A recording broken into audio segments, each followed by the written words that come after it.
بسم الله الرحمن الرحيم، والصلاة والسلام على نبينا محمد وعلى آله وأصحابه أجمعين. في المجلس الثاني من هذا اللقاء عن بعض المهمات من قواعد وضوابط مسائل باب الجنايات. وقفنا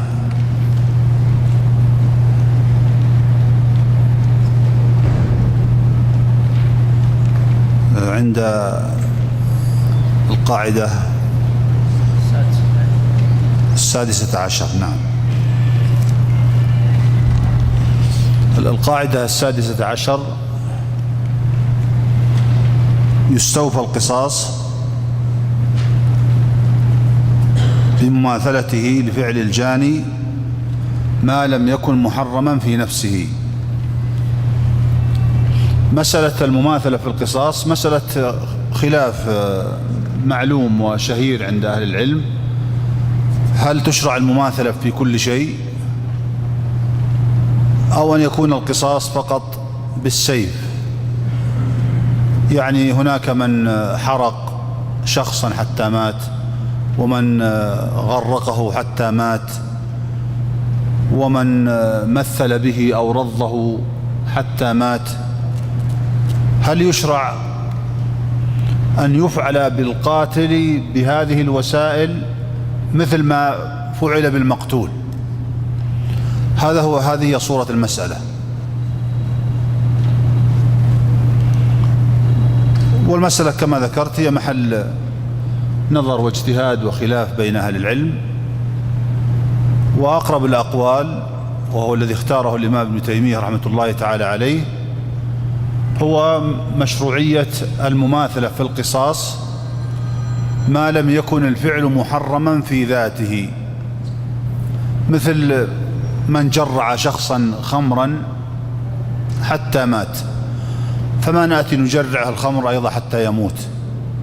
أو حفظ الله عز وجل المسلمين وأجل الله هذا المكان، لو أن إنسانا زنى مثلا أو فعل اللواط بشخص صغير مثلا، أو امرأة بنت صغيرة حتى ماتت، فإنه لا يفعل به مثل ما فعل بالقتيل الأول، وإنما يقتل قصاصا، يقتل بالسيف مقابل القتل عموما، وما عداه فإنه يشرع أن تجرى المماثلة. هذا اختيار الإمام ابن تيمية رحمة الله تعالى عليه، وهي محل اجتهاد. والقول الثاني أنه لا يكون قصاص إلا بالسيف، وهذا قول معتبر أيضا وله أدلته القوية، ونحى إليه عمل القضاء في المملكة العربية السعودية وعمل جهاد التنفيذ بأنه لا يكون القصاص إلا بالسيف فقط. فالمسألة اجتهادية،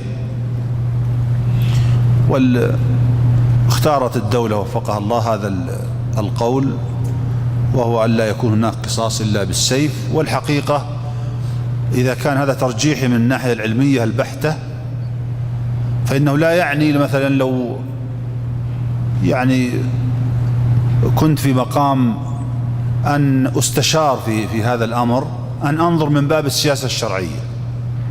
تعلمون باب السياسة الشرعية في المسائل الاجتهادية باب واسع، ما دام ما فيها نص قاطع يحرم مثلا شيء معين. يعني مثلا من باب السياسة الشرعية أن المماثلة قد يحصل فيها تعدي، أحيانا يحصل فيها حيف.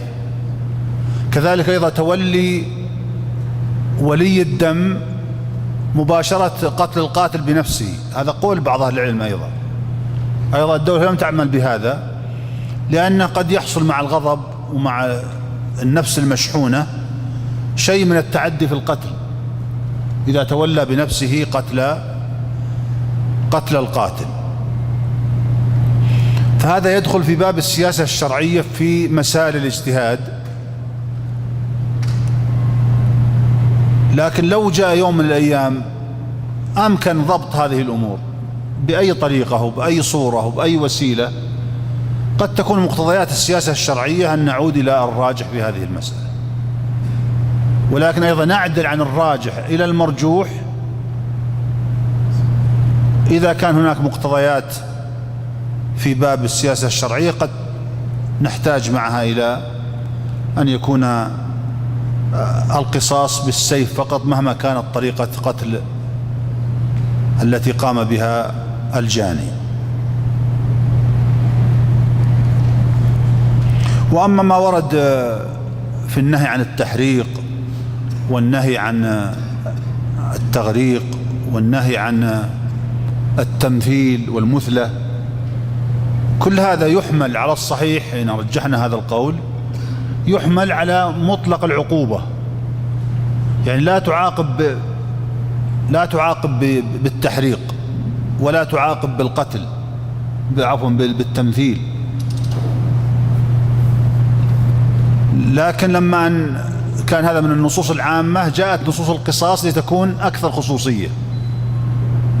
وجاءت قصة العرنيين الذين اجتووا المدينة وأمرهم النبي صلى الله عليه وسلم أن يذهبوا إلى إبل الصدقة ليشربوا من ألبانها، فسملوا عين الراعي فسمل النبي صلى الله عليه وسلم أعينهم.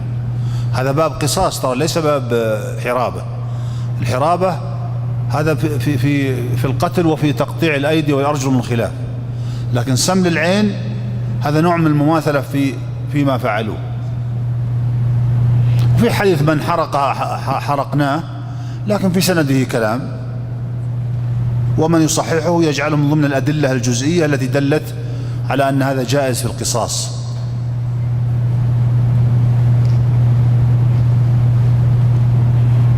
السابعة عشر الشك في المماثلة في القصاص كالعلم بحصول التعدي والحيف. يعني لا يجوز أن، يعني مثلا مما ينهى عنه، مما يمنع من القصاص، ولا أقول ينهى عنه، يمنع أن يؤدي القصاص إلى حيف. وكل شيء عند العلماء لا ينتهي إلى مفصل، مثلا لو قطعها من مفصل المرفق يقطع الآخر من مفصل المرفق، من مفصل الكوع هنا يقطع من مفصل الكوع. لكن أحيانا يكون المسافة التي بينهما لا يمكن فيها تحديد المساحة بالضبط وبالدقة، هذا اللي يسميه العلماء عدم أمن الحيف، لا يؤمن الحيف. فأكثر أهل العلم على منع، أكثرهم طبعا على منع القصاص في هذه الحال. لا بد أن ينتهي الجرح إلى عظم. إذا كان إنما وصل إلى لحم فقط وبينه وبين العظم مسافة، طيب من الذي سيضبط المسألة حتى نصل في القصاص إلى نفس ما وصلت إليه السكين الأولى؟ هذا يسمي العلماء الأمن من الحيف. فمنعوا من القصاص فيما دون النفس فيما لا يؤمن فيه الحيف. طبعا أنا متوقف في المسألة، يعني لما كنا في القضاء كنت متوقف فيها، ولم يعني أبتلى بها بحمد الله عز وجل بحكم معين حتى أحكم فيها. وكذلك الآن غير ظاهرة، لأن هناك قوة في أدلة المخالفين.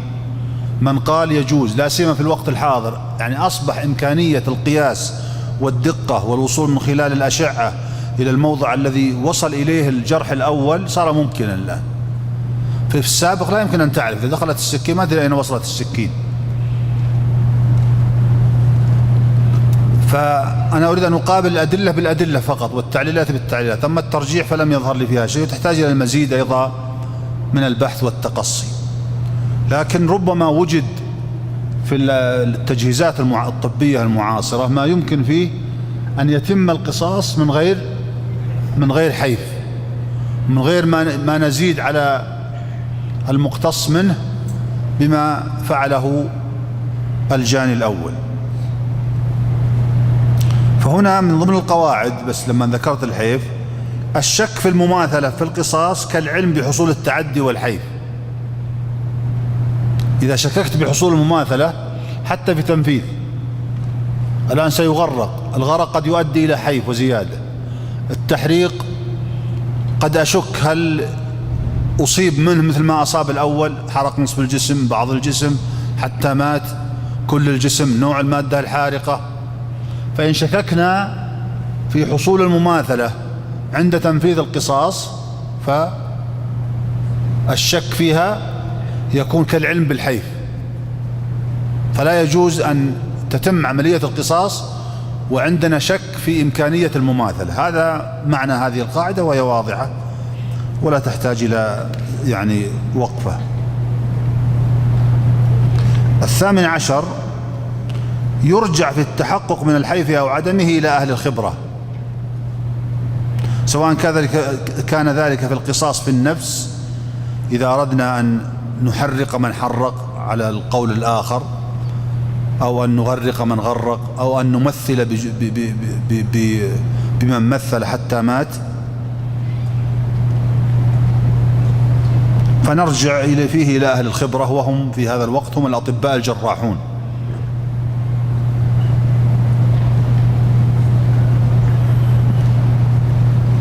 التاسعة عشر عفو بعض مستحق الدم عن القصاص مسقط لحق بقيتهم فيه. يعني العائلة التي تستحق الدم، مثلا أب وأم وزوجة وولدين وبنتين مثلا، هؤلاء هم ورثة الدم. عفت الزوجة سقط القصاص، وهذا الذي عليه العمل الآن، وهذا هو الأقرب. نعم، هناك من ذهب إلى أن العفو للذكور من الورثة فقط، ومن قال بأن العفو للعصبة الذين يعقلون الدية، وهذا أضعف الأقوال. والقول الثاني بأنهم جميع الورثة بما فيهم الزوجة والبنات،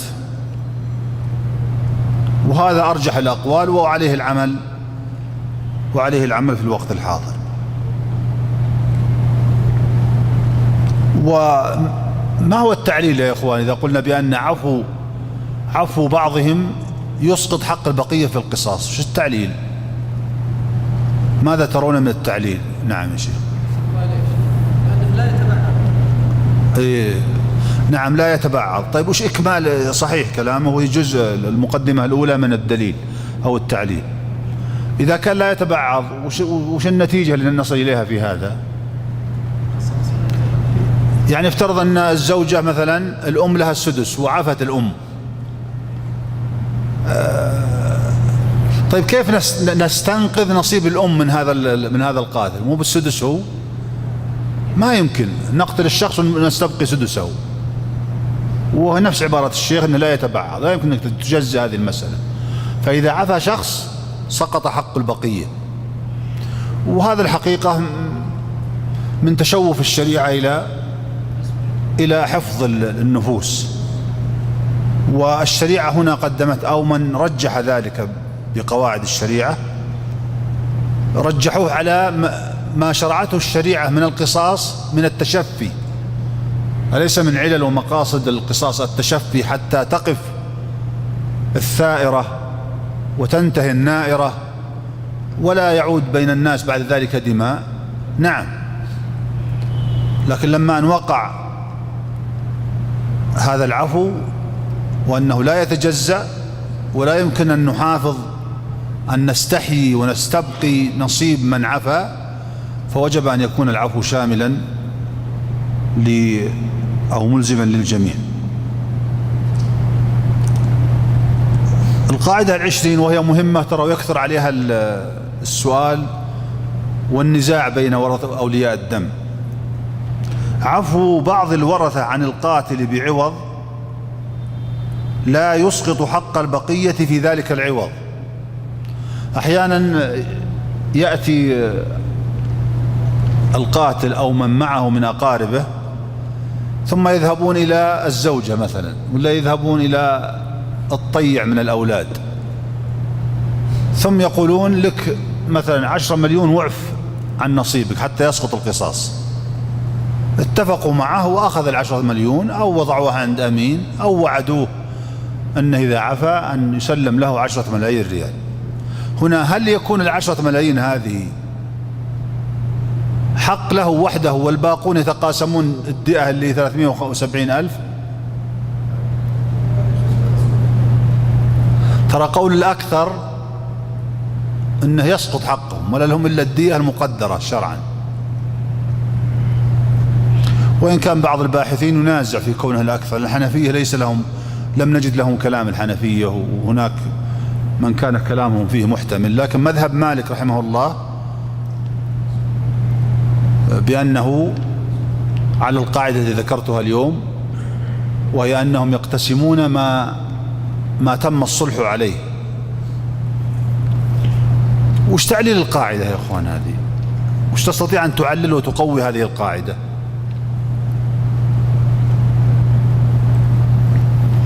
من أين جاءت 10 ملايين؟ بأي سبب؟ بسبب القتيل ولا لا؟ بسبب القتيل، فصار شأنها أقرب في القياس إلى المال الموروث. طيب الدية أصلا منين جت الدية أصلا؟ الدية منين أتت؟ أتت بسبب القتيل، رغم أنها لم تكن في ماله يوما ما، مهم مال موروث استحقه في حياته ثم تركه لورثته، قتل ومات في ثانية واحدة ثم صار المال لورثته، فصار بينهم قسمة ميراث. وكذلك أيضا ما وقع الصلح عليه بسبب المجني عليه أو المتوفى، ما وقع فيه الصلح، فإنه قد ورد إلى هذا المصطلح الوحيد بسبب المتوفى، فصار حقا للجميع. وهذا يمنع العبث والذهاب إلى أضعف الناس يغرون بالمال ثم يسقط حق البقية، ويؤدي أحيانا إلى مقتله. هذا أخذ 10 ملايين والبقية اقتسموا 370,000 375,000، ربما الواحد ما يطوله ولا 20-30,000 الواحد منهم. وهنا يقول هذا لا عفونا ولا جاءنا الدية كما ينبغي، فيثور غضبهم وربما صارت إشكالات كبيرة. ولذلك أرى أيضا من السياسة الشرعية، حتى لو كان القول الآخر يعني أرجح كما يرجح بعض القضاة اليوم، فأرى من باب السياسة الشرعية أن نعدل عن الراجح إلى المرجوح، رغم أني أرى أن هذا الراجح طبعا، بس أتكلم مع الذين لا يرونه راجحا. وهذا أدعى لإسكات ثائرة القتل التي كانت بين الطرفين. لكن الأقرب حتى من حيث الدليل والترجيح والتعليل هو صحة ما دلت عليه هذه القاعدة. 21 هذا في القتل الخطأ: يبنى الضمان في إتلافات النفوس والأموال على التعدي أو التفريط أو عليهما معا. ترى هذا القول ربما ظاهر عندكم والآن بحمد الله عليه العمل في المحاكم، لكن ترى فيه قول بعض العلماء وفي روايات في المذهب، أقوال في المذهب وأقوال للعلماء من غير المذهب، على أنه لا يلزم فيها التعدي والتفريط، وأنه لا يطل دم المسلم، أي لا يذهب هدرا أو هدرا. هذا غير صحيح، دم المسلم لا يذهب هدر. نعم، إما أن يثبت على شخص، على المباشر نفسه، وإما أن يثبت على متسبب أيضا كل النسبة على المتسبب، وإما أن يجهل ذلك فتكون في ماذا؟ في بيت المال. نعم، لا يذهب هدر. فلا نأخذ كلمة لا يطل. أي واحد يشترك في حادث ولا في مشكلة ولا حتى في بناء، يبني مكان ثم انهار البناء ولا وقعت مشكلة ولا حوادث المرورية، كلها ترى من هذا النحو، يطلع فيها مباشر، يطلع فيها متسبب، تكون المسؤولية كاملة على المباشر أحيانا، وهي المسؤولية كاملة على المتسبب أحيانا، وأحيانا بين المتسبب والمباشر بنسب.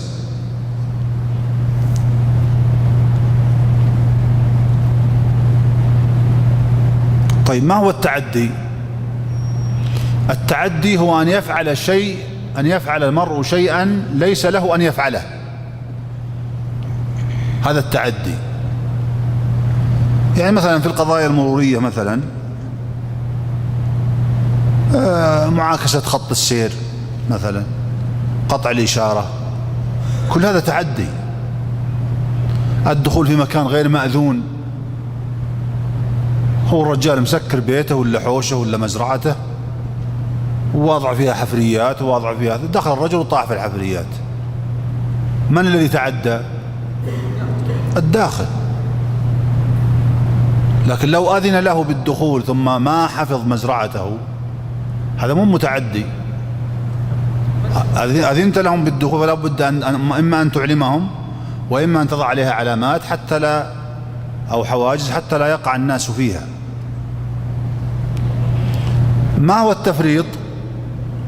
التفريط أن يترك الإنسان ما يجب عليه أن يفعله. شوف لاحظ، الأول عدوان، دخل على شيء ما أذن له فيه أو عمل شيء ليس له أن يفعله، بينما التفريط كان يجب عليك تفعل شيء فلم تفعل، فرطت. خلونا في صورة الحفرة، اللي دخل للمزرعة بدون إذن هذا متعدي فوقع فيها فتكون عليه هو المسؤولية. طيب ما هو التفريط في حق صاحب المزرعة في نفس المثال؟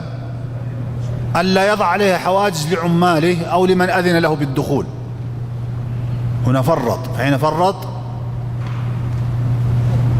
غرم.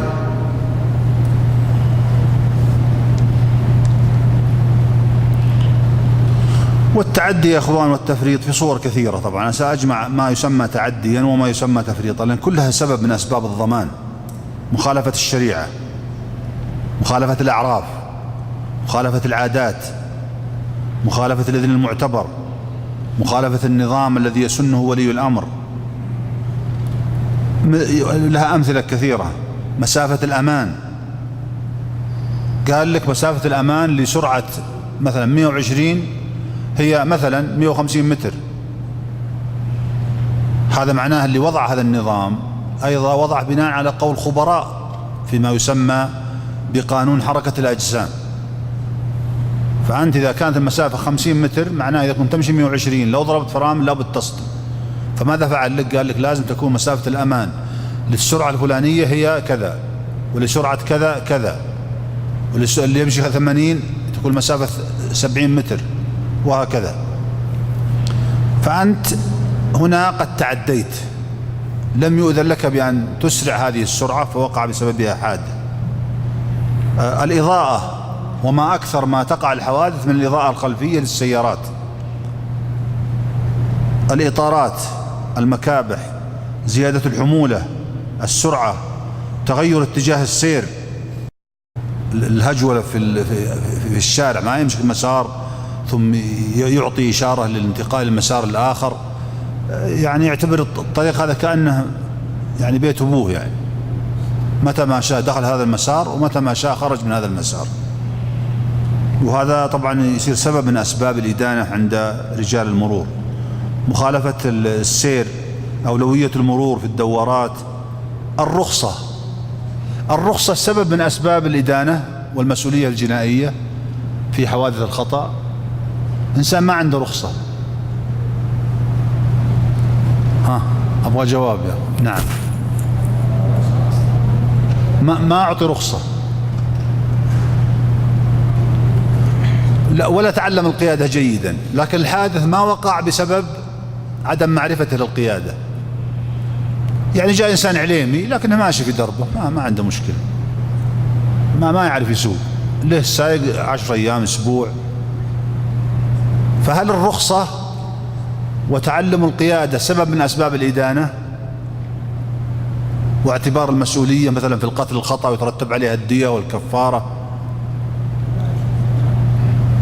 نعم، يعتبر.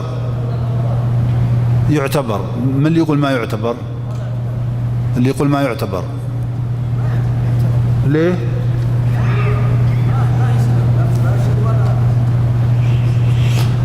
طبعا لا يعتبر. ورجال المرور ترى في قديم الزمان كانوا يضعون من نسب أسباب الإدانة عدم حمل الرخصة، وبعدين تركوها خلاص. حتى المحاكم نبهت إلى هذا. ما له علاقة. الخطأ يا أخوان يقع من العليمي ويقع من السواق الحاذق ولا لا؟ فالقاضي يسأل هل وقع خطأ من هذا الرجل؟ خرج من المسار، ما استخدم مسافة الأمان، الإضاءة عند السليمة، الكوابح. الرجل صحيح ما يعرف يسوق، هذه أوامر سلطانية. كيف نعالجها الأوامر السلطانية إذا خالفها أحد؟ نعم، أحسنت، بالعقوبات. لا تخلط بين عنده رخصة ولا ما عنده، يعرف يسوق ولا ما يعرف، ما له علاقة. عليك أن تنظر هل عدم معرفته بالقيادة أدت إلى الخطأ؟ قال لا، هو يمشي 80 وماشي في طريقه ولا عنده مشكلة، بس السبب جاء منه ولا من غيره، سبب آخر. فإذا عدم حمل الرخصة هذه لها عقوبة في النظام، فيعاقب ويحكم عليه القاضي بالتعزير، سواء تعزير مالي أو حبس. وكذلك أيضا إذا كان لا يعرف القيادة يعزر أيضا. نعم الشيخ.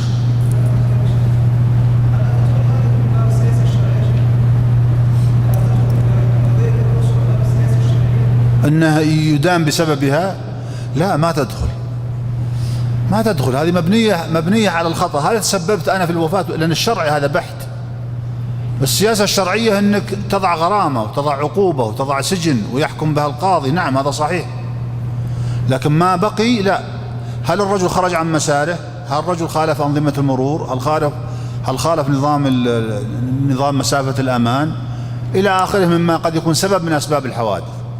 بل حتى لو خالف في مسافة الأمان، لكن سبب الحادث ليس مسافة الأمان، هذا ما يجوز تقول أن الرجل ما كان ماخذ مسافة أمان. افرض انفجر الإطار عنده، هذا سبب آخر. لكن يقول لك أنه عدم أخذ مسافة الأمان كانت سبب من أسباب الحادث، هذا صحيح.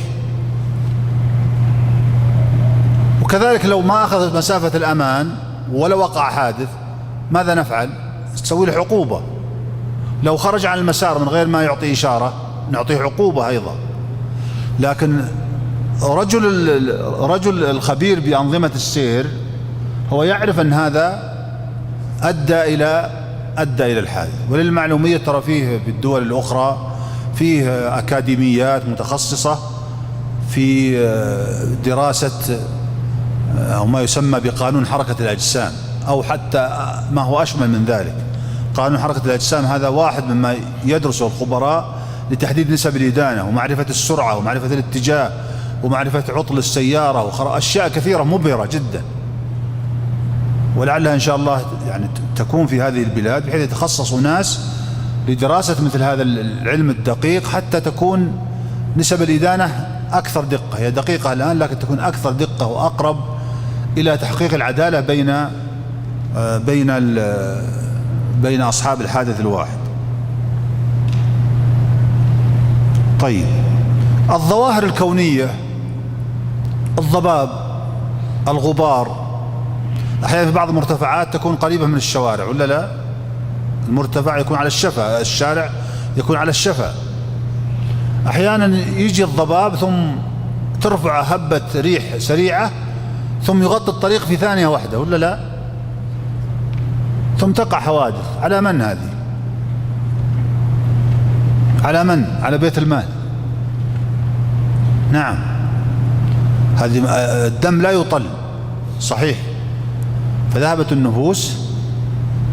فهنا يكون في هذه الحال على بيت المال، لأن الشخص لم يتسبب هو في هذا، وإنما ظاهرة كونية وقعت، فكان حال من جهل قاتله أو كحال من جهل قاتله. ومن ذلك العبور غير المأذون، هذا تعدي. يعني طريق سريع ومحفوظ بسياج، أو حتى جرى مو محفوظ بسياج، ممنوع المرور من هنا، ما في إلا عن طريق جسور المشاة، ثم جاء شخص وقطع الطريق. الآن الذي عمل عليه عمل القضاة كما ذكرنا في القاعدة، هذا متعدي وهو الذي قتل نفسه. لا يكون على السائر في الطريق السريع أي نسبة، يكون كلها على من دخل هذا الطريق. هذا الطريق ليس مخصصا للمشاة بتاتا، من الذي اعتدى؟ هو الماشي، هو الراجل، هو الذي اعتدى. وهذا عليه العمل أيضا في المحاكم، والصادق عليه محاكم الاستئناف. الحركة اللا إرادية أحيانا لا يكون فيها تعدي ولا تفريط من الشخص نفسه. يعني أنت لا إراديا لو جاء إنسان ثم حرك عليك الدركسون كذا بسرعة، لا إراديا ايش تفعل؟ تبعد عنه كذا. طيب هو أبعد ودخل في الرصيف وقتل إنسان، من هو القاتل؟ القاتل هذاك اللي أعطى حركة لا يحتاج إليها. أما أحيانا عدوانية وأحيانا خطأ منه، بس ظن أنها في مشكلة فلف بسرعة كذا لفة، فهذاك ضرب على الرصيف وقتل إنسان. لاحظ أن هذا مباشر، المفروض أنه هو اللي يكون هو المسؤول عن الحادث، وهذاك متسبب فقط، ومع ذلك حملنا النسبة على كامل على المتسبب. فيه عند الفقهاء مثال للحركة الغير الإرادية هذه، يسمونه نخس الدابة. يجون بعض الأشقياء في الأسواق ثم ينخس الدابة نخسة ثم تعدو وتصيب الناس، بعضهم يموت وبعضهم قد يصيبه تلف في عضو. فنخس الدابة هذا رغم أنه راعي الدابة هذا موجود والدابة موجودة، ما حمل الفقهاء صاحب الدابة وإنما حملوا الناخس. وكذلك الدابة إذا كانت هيوج وإذا كانت صعبة لا يدخلها في الأماكن المزدحمة، أنها قد تهيج وتضرب الناس، يكون هو المسؤول. لكن لو لم يكن من عادتها أن تهيج فلا شيء عليه، هو لم يسقها ولم ينخسها، وإنما ثارت من غير سبب، ولم يتعدى ويسمح للدواب بالمرور في هذا السوق وهكذا، معنى لم يحدث تعدي ولا تفريط. ذكرنا احنا طبعا الكوابح والفرامل، احيانا الفرامل تكون تصير عوراء، واحدة تشتري واحد ما تشتري، مجرد ما يضرب فرامل السيارة تحوص، ويأتي المتخصصون يكشفون عليها يقولون فعلا سبب الحادث هو ان فيه واحدة اشتغلت واحدة كانت ملتصقة شادة يعني. فهذا علم وفن يدرس وله أصول وله تطبيقات. القاعدة 22 ترى هي نفس القاعدة الأولى، لكن أنا أشكل في القواعد بحسب ما رأيت من كلام العلماء في كل مذهب. القاعدة 22 تقول الجواز الشرعي ينافي الضمان. أليست هذه من ضمن بمعنى القاعدة السابقة؟ قلنا أن الضمان يبنى على التعدي والتفريط ولا لا؟ وذكرنا الإذن وهذا مأذون وهذا غير مأذون، أيضا نفس الشيء، هي تعطي نفس المعنى. الجواز الشرعي ينافي الضمان. إذا كان هناك جواز أنه يفعل هذا فما يضمن، كأنك تقول يعني ما تعدى ولا فرط، هذا معنى كلمة الجواز الشرعي ينافي الضمان، فهي من جنس القاعدة السابقة. 23 تبنى المسؤولية في الحوادث التي تكون بين الإنسان والحيوان على التعدي والتفريط، وهذا أيضا بمعنى القاعدة السابقة، لكن ذكرت هذه في الحقيقة لأنه بعض مرات يقولون على الجمل أو البقرة، بعض مرات يقولون على صاحب السيارة. نعم أحيانا تكون البقرة هي المخطئة أو صاحبها، كذلك الجمل، وأحيانا يكون الذي أخطأ من هو صاحب السيارة، وأحيانا يكون نسبة على هذا وعلى ذاك. يعني مثلا الطرق السريعة مثلا ممنوع فيها دخول الجمال، إذا من أدخلها فهو متعدي، ومن فرط فيها حتى دخلت فهو متعدي، فتكون المسؤولية على من؟ على صاحب الجمل وليست على صاحب السيارة. بينما يكون هناك طرق برية ترابية وأحيانا أيضا مسفلتة، لكنها هي المراعي، هي مراعي الإبل وهي مراعي البقر ومراعي الغنم. الأصل هو احترام المواشي وليس احترام الآدمي. الأصل تمشي وتتمهل حتى لا ترى دابة، بينما في الطريق السريع العكس، أن تمشي على راحتك وصاحب الدابة مسؤول عن دابته. أيضا فيها أثر في قضية التعدي والتفريط والإذن الشرعي والإذن النظامي، ويترتب عليها أما المسؤولية الجنائية كاملة أو مجزأة بحسب الخطأ الوارد هنا والوارد هناك. مثل أحيانا تكون الأرض ليست مراعي، مرعى بسيط ولا يرعى فيها إلا على وجه القلة، والطريق أيضا ليست سريعة حتى نقول مأذون لم يؤذن ثم وقع تفريط بعدم الانتباه من السائق، وقع تفريط من عدم حفظ الدابة من هذا الطريق، قد أيضا رجل الخبرة يحمل مسؤولية أحيانا بالمناصفة أو أقل أو أكثر بين الطرفين، بين صاحب الدابة وبين السيارة.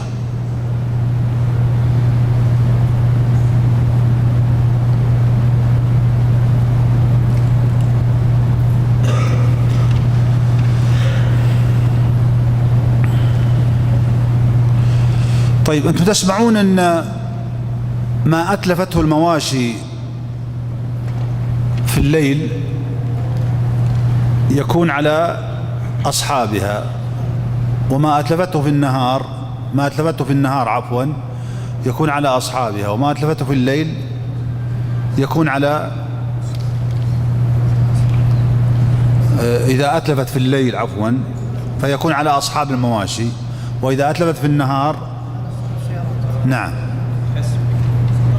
العكس نعم، لأنهم مطلوب منهم حفظها في الليل، فإذا ظهرت في الليل فهي على أصحاب المواشي، وهم يرعون في النهار فتكون على أصحاب السيارات. طيب هذه ورد فيها حديث أليس كذلك؟ كيف يطبق هذا مع ما ذكرناه من القاعدة؟ أيضا نفس الحكم يا أخوان، نفس الحكم. هذا في الحقيقة هل هي قاعدة، هل هذا الحكم يعتبر قاعدة في أصله ولا تطبيق من النبي صلى الله عليه وسلم؟ قاعدة. طيب أنا أجب على سؤالي، بمسك أنت الآن.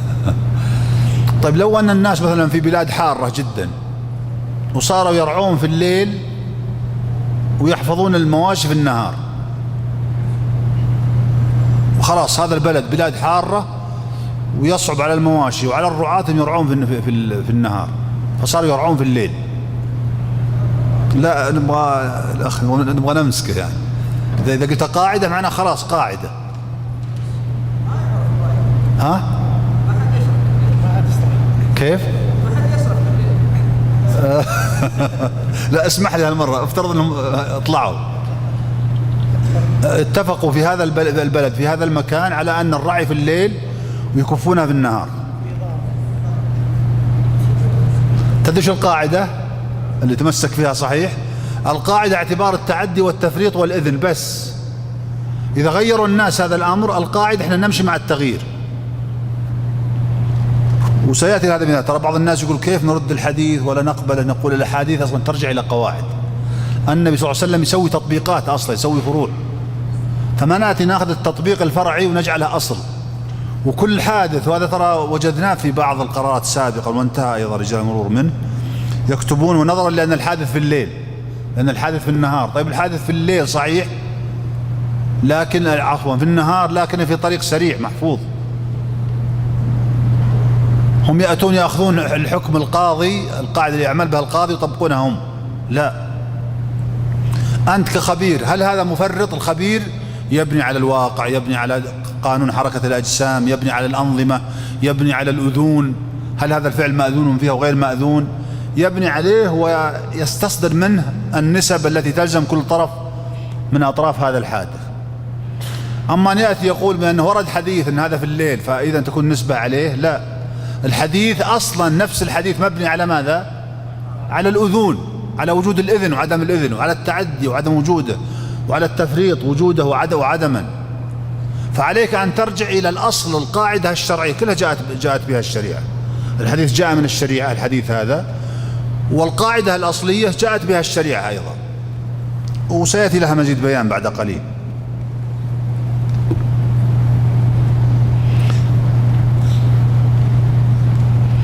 الرابعة والعشرون، يعرف التعدي والتفريط بوساطة أهل الخبرة، هذا بيناه في السابق فلا نتوقف عنده.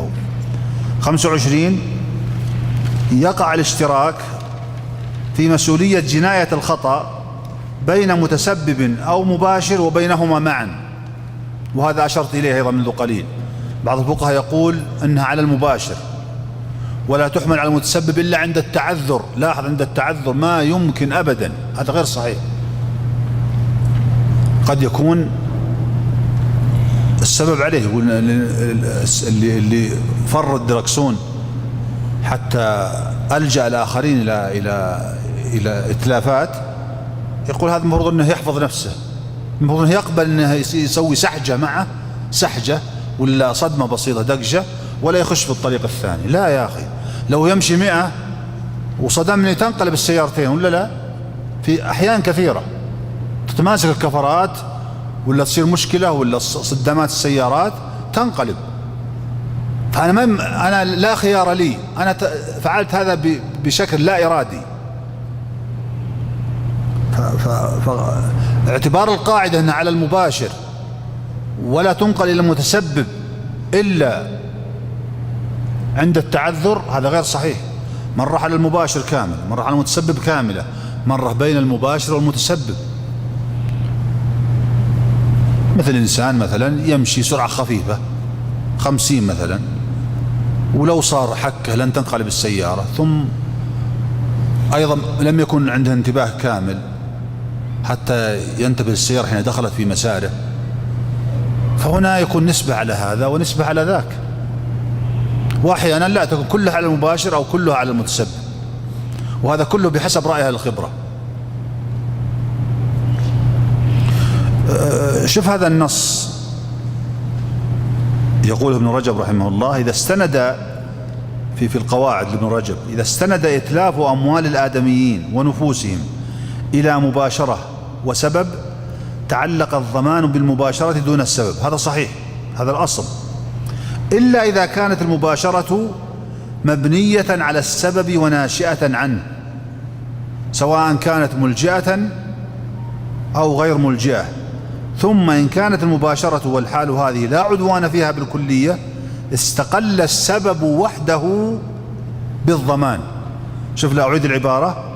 ثم إذا كانت المباشرة، يعني الشخص اللي باشر الحادث نفسه مو باللي يتسبب، ثم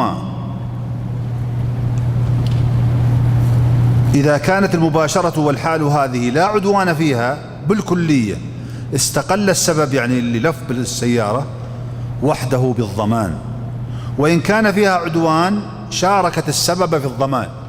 هذه قاعدة ذهبية، ترى كثير من الفقهاء كان يفتي بخلافها، وكان المحاكم من 30-40 سنة تقريبا كانت تعتبر المباشر، حتى لو يسقط عليك إنسان من السطح ويضربك فيموت اللي في الأرض، يتحمل، يموت الساقط يتحمل ديته هذا الماشي.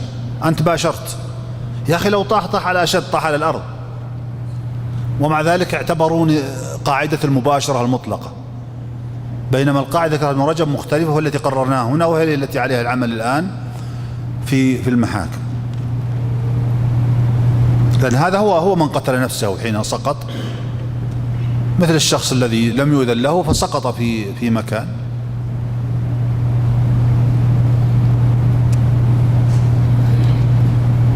أيضا 26 هو تأكيد القاعدة السابقة، أن مقدار المسؤولية الجنائية في الحوادث الجماعية، سواء حوادث صدم بشري ولا صدم حيوان بحيوان ولا صدم سيارة بحيوان، أسميها حوادث جماعية. في سباق راجلين، سباق دبابات، سياكل، سيارة مع حيوان، هذه اسمها حوادث جماعية. يعرف مقدار المسؤولية الجنائية في الحوادث الجماعية على كل فرد من أفراد المجموعة مباشرة أو تسببا، وما يسقط عنه منها بوساطة أهل الخبرة. وهذا تأكيد أيضا للقواعد السابقة. فيها نسب، توفى في الحادث عليه نسبة 80%، المشارك له 20%. إيه؟ صاحب 20%. إيه؟ وهذا بعد تدفع دية ترى العاقلة، هذا الشخص اللي تسبب في قتل نفسه 80% اللي عليه تدفعها العاقلة لأقاربه، هذا منصوص عليه. لا، العاقلة بتدفع الدية كاملة. قتل نفسه. اللي قتل نفسه تعطى أسرة 80%، عفوا 20، آسف، 20 اللي عليه، 80% هذه على للشخص المقابل.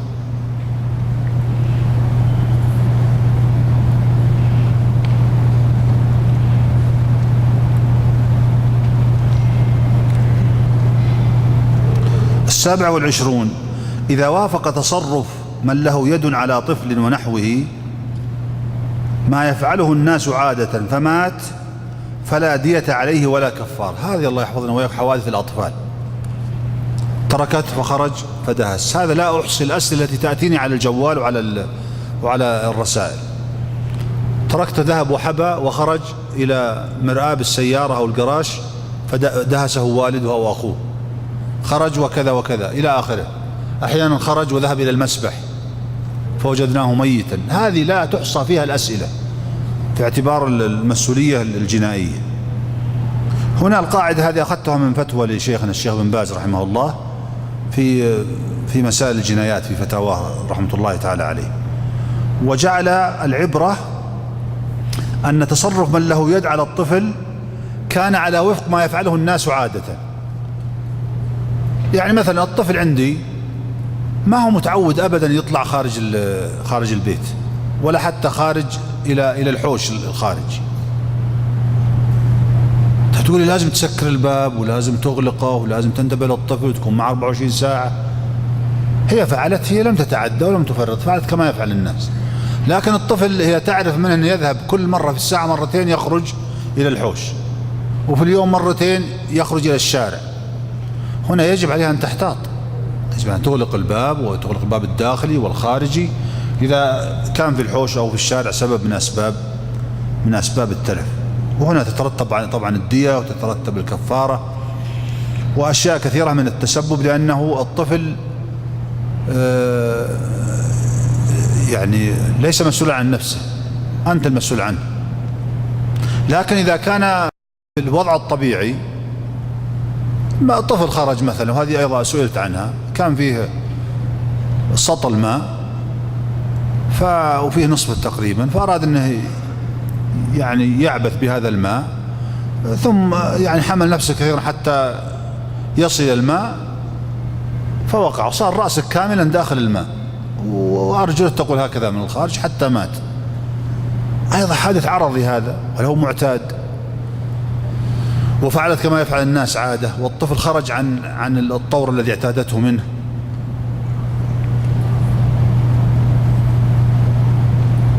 الثامنة والعشرون: الدية حق للمجني عليه.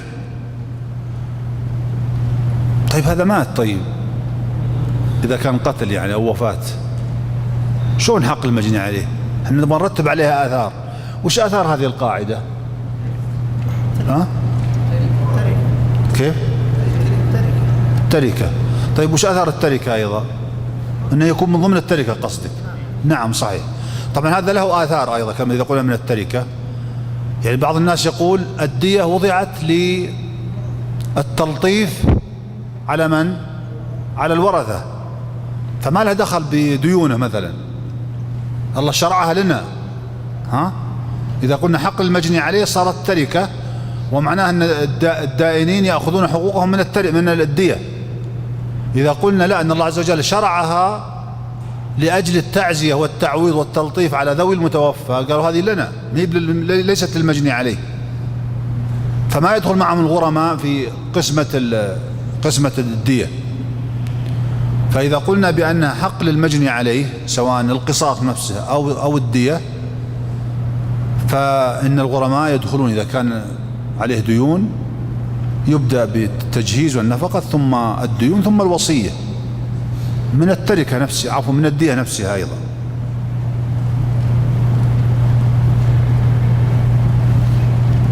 التاسع والعشرون: هل الإبل أصل في الدية؟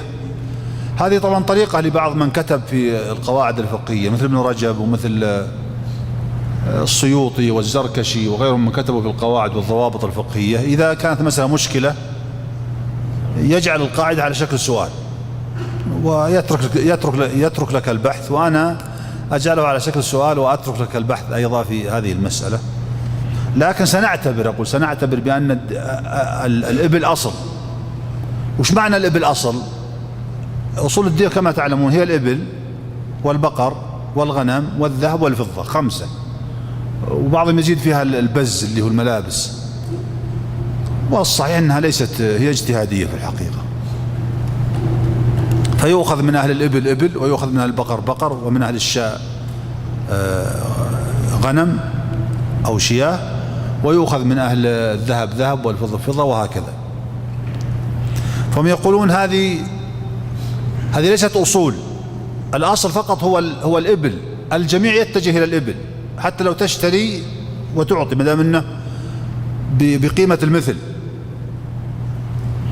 لكن إن صارت مثلا مي بقيمة المثل، ولا مكان مثلا فيه الشح شديد وصار فيه زيادة في الأسعار غير عادية، يا أخي بعطيكم من الذهب بقدر ما يساوي مثلا في منطقة أبها مثلا، ما تلزمني في قرية معينة كم تساوي الإبل أو البقر. هذا معنى الأصل. لا تنتقل إلى البقر ولا إلى الغنم ولا إلى الذهب ولا إلى الفضة إلا عند التعذر، فلذلك قالوا بأن الإبل أصل.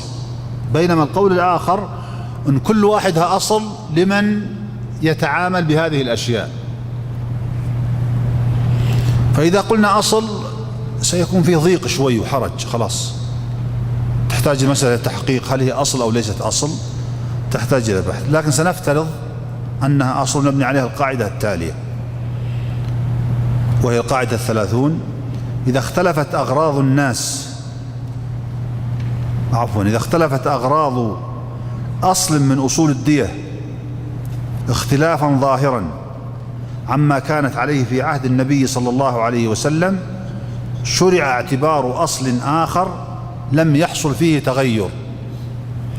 الآن الإبل لو قلنا بأنها أصل مثلا، هل حصل لها تغير في وقتنا الحاضر في الاستخدام عنه في وقت النبي صلى الله عليه وسلم في التغير؟ التغير أنقص الثمن الآن ولا زاد؟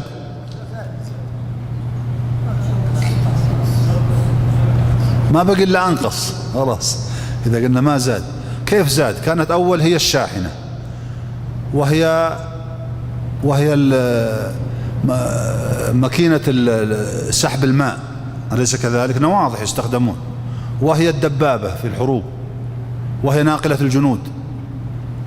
يعني معناها الطلب عليها كثير، إذا جاءت معركة جابوا جمال، وإذا جاء سقي جابوا جمال، وإذا جاء سفر جابوا جمال، وإذا جاءت أحمال ثقيلة جابوا جمال. من اللي يقوم بها عن الجمال في الوقت الحاضر؟ السيارات.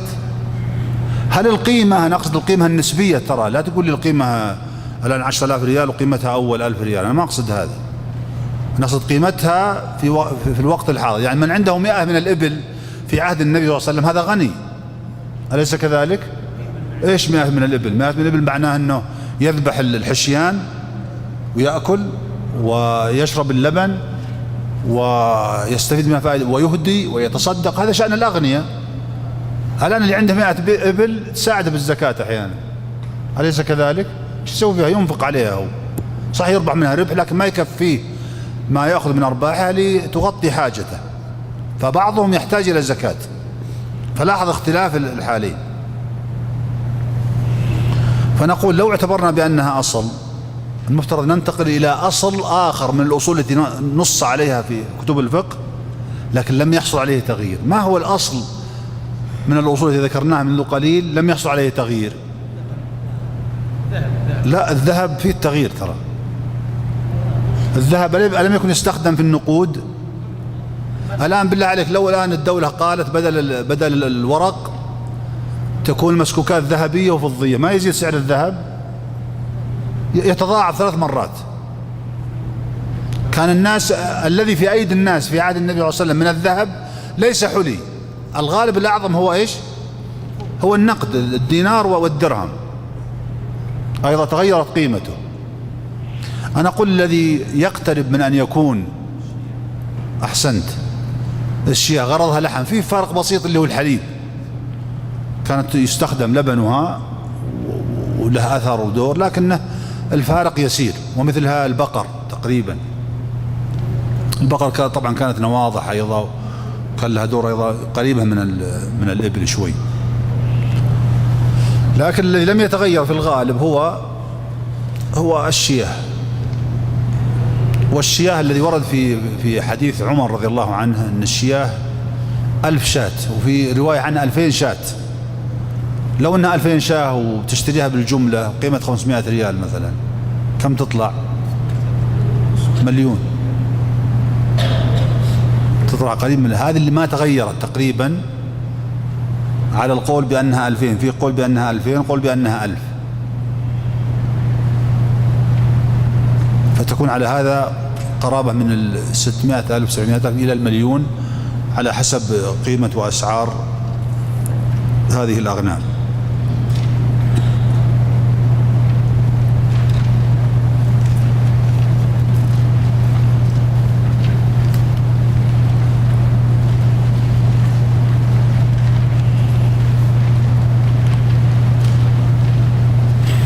الواحدة والثلاثون العاقلة هي التي يكون منها النصرة عرفا وعادة، الذين يدفعون الدية عن القاتل. العاقلة هم الذين يكون منهم النصرة عرفا وعادة. ولذلك الأقرب أنهم ليسوا العصبة بالضرورة. بعض العلماء يقول هم العصبة أحيانا في أماكن لا توجد فيها قبلية يعرف فيها السلسلة وشجرة العائلة وشجرة القبيلة، بل لا تعرف القبيلة مطلقا. بلدان مثلا بلدان المسلمين لا تعرف فيها القبيلة نهائيا. الإنسان علاقته مع جيرانه، والأعراس التي تكون عندهم ليسوا الأقارب إلى أحيانا الجد العاشر كما يكون في المناطق القبلية. اللي يحضر الأعراس والمناسبات هم جيرانه وزملاء في العمل.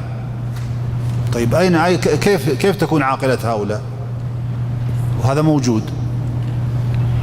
ولذلك ذهب المجمع الفقهي أن العاقلة كل قوم يتعاونون في شيء، وصدر بذلك قرار، وبنوا فيه على رأي العمر رضي الله عنه أن العاقلة في مثل هذه الأماكن هم أهل الديوان الموظفين بين بعضهم مثلا. ويرى المجمع الفقهي ممكن يكون التأمين أيضا بديل،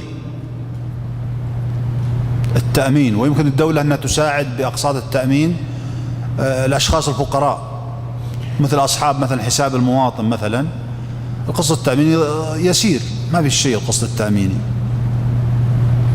فعليها 1000 ريال مثلا 1500 ريال، الدولة تدفع النصف مثلا والباقي يدفعه هو، ويلزم بالمشاركة من خلال حساب المواطن في شركات تأمين لحمل هذه الديات حتى لا يسجن أحد. ولا المقصود أنه ممكن أن تنظم بالسياسة الشرعية بحيث يوضع بدائل لنظام العصبة الذي لا يعرف في كثير من بلاد المسلمين. وفي بعض حتى هنا في السعودية مثلا بعض الأماكن وبعض الأسر قد لا يعرف عصبته ولا يضر هذا. طيب كيف ينظم؟ كيف تدفع عنه الدية؟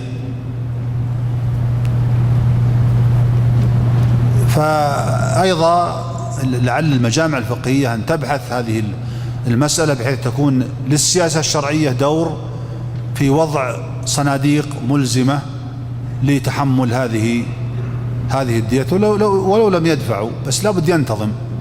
أنت مع المجموعة رقم 1 إلى المجموعة رقم إن شاء الله 2000 و 3000 ريال، كل مجموعة فيها ما لا يقل عن مثلا عن 1000 أو 2000، بحيث تكون الدية بسيطة على مثلا 500 ريال و1000 ريال ونحو ذلك.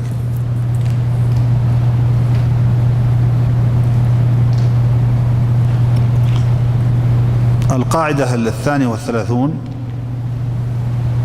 إذا كان الحكم النبوي مبنيا على قاعدة شرعية وجب الرجوع إلى القاعدة لا إلى عين ذلك الحكم. هذه مرت علي من شوي ولا لا؟ نعم، ترى مهم هذا، وهذا الذي ينبغي أن ينتبه إليه الفقيه والمستدل. هل هذا الحكم كان حكما فرعيا جزئيا أو هو بنفسه قاعدة؟ فإذا قلت بأن الحكم نفسه قاعدة خلاص تبني عليه، مثل ما قلنا من شوي وأجاب زميلنا الشيخ يقول بأن الضمان على أهل المواشي في الليل وعلى أهل السيارات في النهار مثلا. وذكرنا أن هناك اختلافات وفيه طرق سريعة ولم يعد يؤذن لأصحاب الماشية أن يسلكوها لا ليلا ولا نهارا، فتغير الحكم. حتى المحاكم تحكم بهذا الآن. هل هي مخالفة للحديث؟ لا، هي تبني على قاعدة التعدي والتفريط ومسألة الأذون، وجود الإذن أو عدم وجوده. طيب قوله صلى الله عليه وسلم مثلا خارج الجنايات أنت أحق به ما لم تنكحي، هل هذا قاعدة ولا حكم جزئي؟ لا يأثر عليكم عمل المحاكم. طبعا عمل المحاكم لا يقولون أنت أحق به ما لم تنكحي. وش تعمل المحاكم عليه إذا كان معنا قضاة أو ملازمين؟ ها؟ تعمل عليه إيش؟ ها؟ كيف؟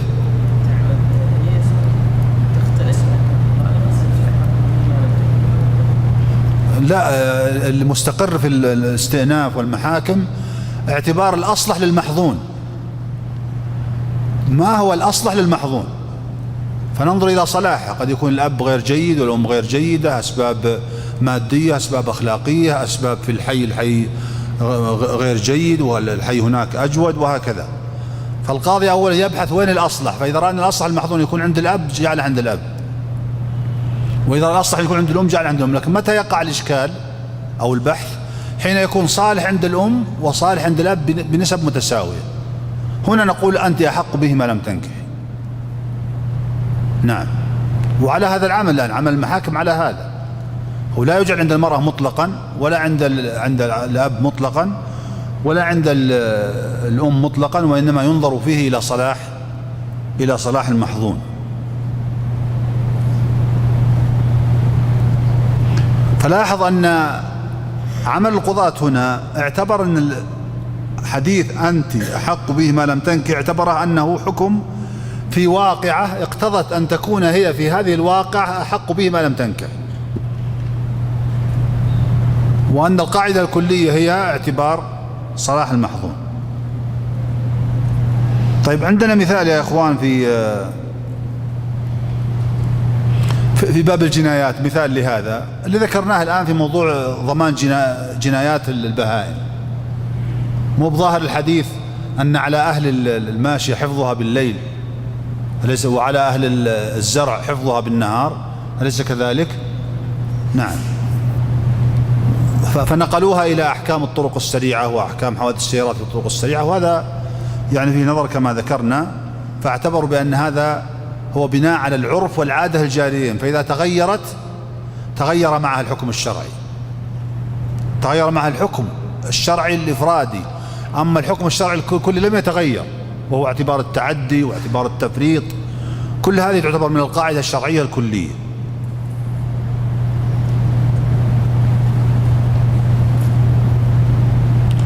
الرابعة والثلاثون: لا تحكيم في حد ولا قصاص. يعني يجوز التحكيم في النكاح، ويجوز التحكيم في الأموال. نعم 33. جزاك الله خير يا شيخ. المسائل التقديرية كالشبهة والعرف تبنى على غلبة الظن أو على قول أهل الخبرة فيما كان ظاهرا، وما أشكل فإن الأصل براءة الذمة من أي جناية. يعني ما معنى هذا الكلام؟ يعني خلونا في مثال العرف. تحكم أنت بأن العرف والعادة جارية في هذا المكان بشكل ظاهر، أن العرف على هذا الشكل، أو أن تحكم بشكل قطعي ظاهر بأن العرف ليس على هذا الشكل. طيب ألا يقع مسائل مشكلة لا تدري هل العرف يقضي بها أو لا يقضي بها؟ ماذا تفعل بالمسائل المشكلة؟ مثال آخر وهو في الجنايات. أنت قاضي وعندك قضية سرقة مثلا، ثم قال المدعي العام بأن المدعى عليه المتهم بأنه هتك الحرز، فقال المتهم أنا لم أهتك الحرز، والحرز هذا مو شيء ظاهر حتى القاضي يحكم به بما يرى هو، وإنما مسألة مختلف فيها، مثل هل اللي في السيارة حرز هل ما في السيارة، هل السيارة حرز لما فيها مثلا.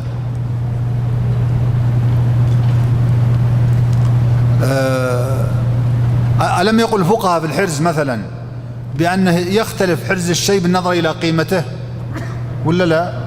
يعني مثلا أنت عندك معك 1,000,000 ريال نقدية، تجي تضعها مثلا في خزينة خشبية والباب مفتوح مثلا، هل هذا حرز المثل؟ وفي وضع بلد آخر الأمن فيه وسط،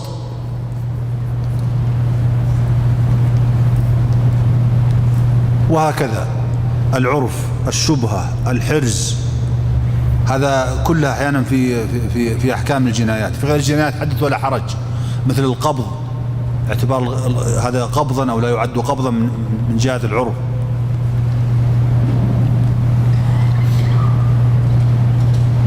فماذا تفعل بالمسائل المشكلة التي يتساوى فيها الطرفان؟ سؤال، ترى احنا أجبنا على جزء منه في المجلس الأول. ها؟ احنا رجعنا إلى الخبرة قالوا لنا مثل ما ذكرنا طبيب الاختصاص الأمراض العقلية، وقال لك أنا ترى أنا ما أقدر أجاوبك على هذا. نعم، الأصل البراءة. نعم، نحن نستصحب الأصل الأول، خذها قاعدة أنك ستأتيك شيء يتعلق بأحكام البيوع وأحكام المناكحات وأحكام الأسرة وحتى أحكام العبادات أحيانا. المشكل ماذا تفعل به؟ تستصعب فيه الحكم الأول، هذه قاعدة شاملة. طيب، ما هي الحال الأصلية لشخص الآن متهم بالسرقة والحرز مشكوك فيه؟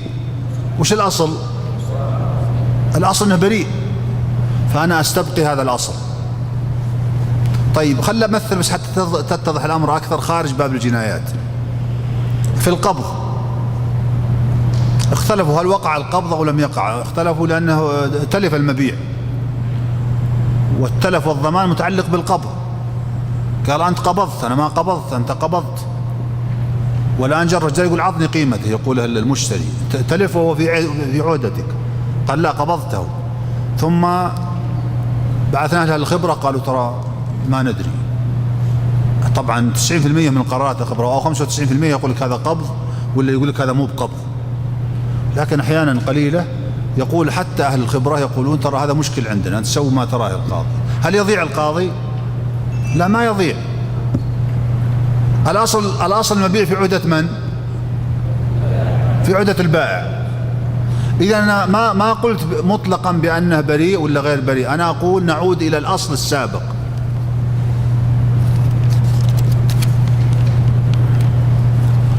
فنحن نرجع إلى الأصل السابق. طيب، مثال آخر، السفر، وشفتي مشايخنا في السفر أنه بالعرف ولا لا؟ بالعرف، أنك إذا خرجت إلى بلد هل أنت مسافر عرفا ولا غير مسافر؟ طيب، 100 كيلو واضح أنك مسافر ولا لا؟ 10 كيلو واضح أنك من توابع البلد ولا لا؟ متى وقع الإشكال؟ في 70 75 اللي حول 80 شوي وقع عندك إشكال، وأنت الآن تطلع الآن 75 كيلو. احنا درينا ذيك 100 كيلو رحت لها أمس قلت أني مسافر، و10 كيلو قلت أنني مقيم. طيب، أنت الآن انطلقت وشككت، كيف تحكم على حالك أنك مقيم ولا مسافر؟ ها؟ الحالة السابقة وش كانت؟ الإقامة، إذن أنت مقيم. طيب، هل وقع إشكال؟ في إشكال الآن بهذه الطريقة الآن؟ هل يقع إشكال؟ أقصد في الفتوى وفي الاستدلال. دع عنك الإشكال في الواقع مليان إشكالات. الحمد لله، أنت قطع وغلب الظن أنك مقيم تأخذ أحكام الإقامة، قطع وغلب الظن أنك مسافر تأخذ أحكام السفر. طيب، هالمشكل هذا شو تسوي فيه؟ ترجع إلى الحالة السابقة. طيب، أعكس شوي بس حتى يعني ندرب الذهن شوي قليلا. إنسان سافر 1000 كيلو هذا مسافر قطعا ولا لا؟ لكنه نزل في دورة لمدة 5 شهور وجاب عياله معه، لكن يذهب كل أسبوع ويأخذ شقة مفروشة، ومرة بالشهر ومرة فشك هل هو مقيم ولا ما أقام. يرجع استقرار. مستقر. استقرار. لا أنا أقول مشكل ترى. في واحد راح سنة مدرس وجاب عياله واستقر وخذ عقد سنة بيت ولا أخذ شقة مفروشة حقة المسافرين، هذا واضح أنه مقيم عرفا. وكذلك إنسان جاء لمدة 3 أيام 4 أيام 10 أيام وهو مرة في المسجد مرة عند رفيقه مرة ينوم في العمل، هذا واضح أنه ما اتخذ أسباب الإقامة، هذا واضح أنه أيضا أنه يقصر. لكن هذا أبو 4 أشهر يأخذ عقد شهر من الشقة المفروشة ومرة يسلمها آخر الأسبوع مرة يأخذها، قال يا أخي أنا مقيم وغير مقيم عرفا، وين يرجع؟ كيف يحل مشكلته؟ ها؟ هي غنم وغرم. أنت حين نزلت البلد كنت مسافر ولا مقيم؟ أول ما جيت البلد أنت مسافر، قبل أن تدخلها وأنت مسافر. إذن أنا أستبقي الحالة الأخيرة وهي حالة السفر. وهذا يا أخوان له من التطبيقات ما لا يحصى. وللتحريك الذهني أيضا، المرأة تسأل كثيرا، كان معنا نساء الآن تسأل عن الدورة الشهرية، يأتيها أحيانا جلكم الله مثلا صفرة وكدرة قبل الدورة، لكن ما معها أكثر صفات الدورة، لا ما عندها ألم ولا جت في التاريخ المعين، لكن فيها حمرة بسيطة ويغلب عليها الكدرة. وش اللي قبل الكدرات اللي جتها هذه؟ إذا نقول لها أنت طاهرة لأنها تشك في حالها هي. طيب أيضا نأتي لآخر الدورة الشهرية، في اليوم السابع، دورتها 7 أيام هي، لكنها في يوم دخل أول اليوم الثامن معها دم وفي كدرة وصفرة ومشكل عليها الأمر وفيها نوع من الألم، آلام الدورة، لكنها متساوي عندها الطرفين. أحسنت، حيض أيضا غنم وغرم. يا إخوان هذه القاعدة عظيمة جدا وتزيل الإشكال عن طالب علم كثيرا، بل وجدت علماء الحقيقة وفقهاء إذا قلت هذه ترد إلى العرف قال لك يا أخي العرف صعب تحديده وتقديره، لأنه ما تصور هذه القاعدة أصلا، وينظر إلى المشكل، هذا صفرة، هذه كدرة، هذا 75 كيلو في السفر، هذه كذا، هذا مشكل. بينما في التطبيق الأصولي والتقعيد الفقهي تجد أن كل هذه المسائل بأنواعها مغطاة تغطية دقيقة جدا، قطع هنا على الإيجاب، قطع هنا على السلب، المشكل يرجع إلى حكم الحالة السابقة. فذكرنا يا أخوان نرجع إلى الأصل، مثل الحرز، أشكل الحرز نعتبر أنه بريء، أنه ما سرق أصلا أو ما ثبتت عليه تهمة السرقة. كذلك الشبهات، الجهل، يجهل ولا ما يجهل، إذا كان يتعلق بها الجهل. وش غير الجهل قلنا؟ الإكراه، عفوا الإكراه ترى نفس المشكلة، الإلجاء. طيب يا أخي قال هذا سيقتلك، إذا كان مثله ينفذ ولا لا؟ إذا كان مثله ينفذ الوعيد. طيب مثله هذه مشكلة، هذه كيف أعرف أنه مثله ينفذ الوعيد ولا لا ينفذ؟ هذا مشكل. فالأصل البراءة، فإما أن يكون مثله ينفذ، حفظنا الله وإياكم، مثل ما يفعلون في الحشد الشيعي وداعش وغيرها، الغالب أنه لا حرمة للدماء عندهم مثلا، لكن أحيانا واحد يهدم، مثلا يمزح يلعب يسوي، ثم أشكلت عليه فقتل، قال لك اقتل فلان وإلا قتلتك، فقتل. إذن هذه ترجع إلى أصل البراءة أيضا نفس الشيء. وهذه من الشبهات التي تدرى بها الحدود والقصاص.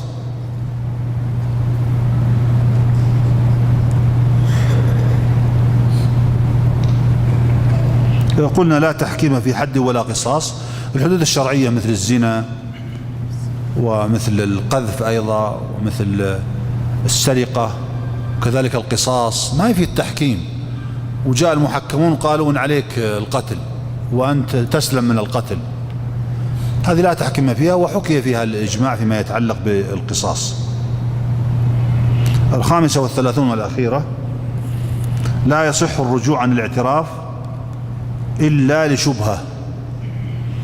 يعني كثيرا ما يقع رجوع عن الاعتراف، يأتي عند المحقق ثم إذا جاء عند القاضي رجع عن الاعتراف.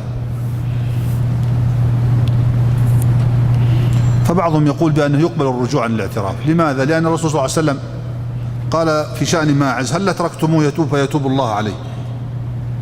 طيب هل هذه في دليل عن الرجوع عن الاعتراف؟ سؤال لكم يا أخوان، حلل النص بس بتحليل سريع. نعم.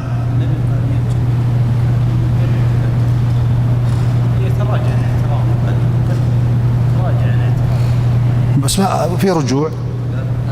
الرسول قال، تكلم الرسول عن الرجوع عن الاعتراف. تقول يتوب يمكن يتراجع الاعتراف. لا، هذا مو بحديث الرسول. قال: هل لا تركتموه يتوب فيتوب الله عليه. يعني جاء إنسان اعترف بأنه زنى واعترف بأنه سرق، ثم قال: أنا ما سرقت، أو اعترفت بأن حرز مبني على الاعتراف الحرز، وأقول ترموه في حرز، رجع عن اعتراف. نعم.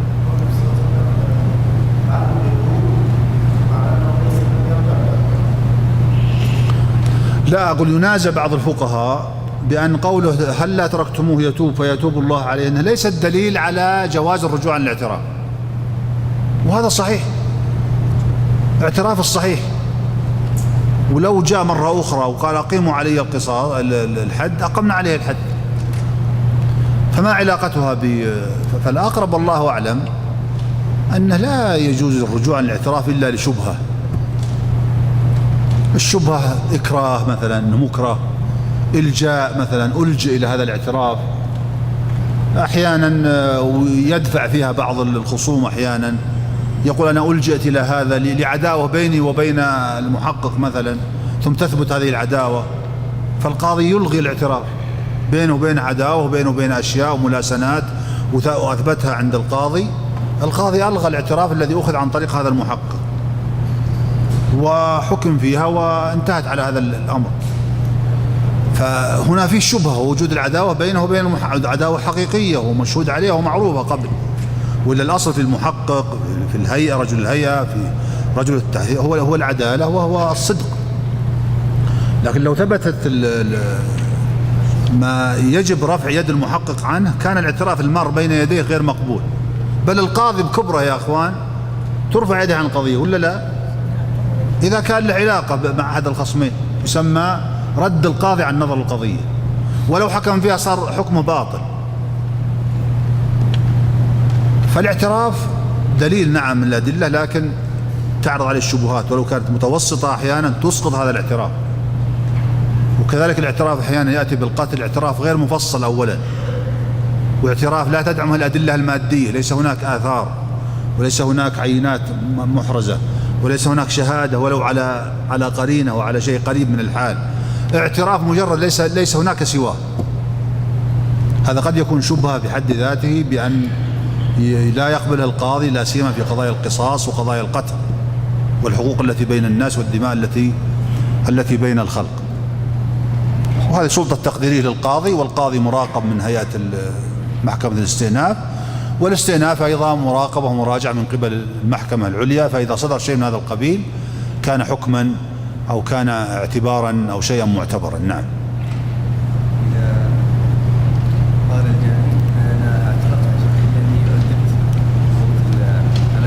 كلهم يقول نحن عذبنا. يسأل زميلنا الشيخ يقول أنا عذبت حتى اعترفت بهذا الاعتراف. كلهم يقولون كذا، كل خصوم يجونا في المحاكم يقولون هذا الكلام، لا نقبل منه.